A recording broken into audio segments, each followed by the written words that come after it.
নিজের বাচ্চার কাপড় অন্যজনকে দান করার আগে হাজারবার ভেবে নেবেন।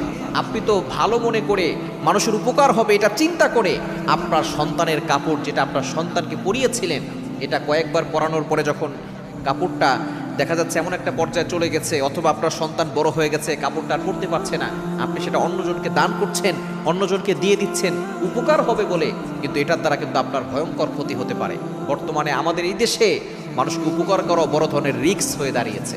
আপনি দেখা যাচ্ছে রাতের বেলা গাড়ি নিয়ে বের হয়েছেন, কেউ একজন আপনার কাছে হেল্প চাচ্ছে, আপনি তাকে হেল্প করতে গিয়ে আপনি কঠিন বড় বিপদে পড়ে যাবেন। এটাই হচ্ছে আমার সোনার বাংলাদেশ। সুতরাং আপনি আপনার সন্তানের যে কাপড় মানুষকে দিচ্ছেন, এর দ্বারা বড় ধরনের ক্ষতি হতে পারে।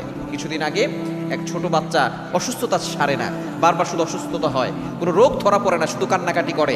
শেষ পর্যন্ত দেখা গিয়েছে যে তার যে কাপড় অন্য কাউকে দান করেছে, সেই কাপড় নিয়ে একজন তার উপরে জাদু করেছে, বাচ্চাকে ক্ষতি করার জন্য মেরে ফেলার জাদু করেছে।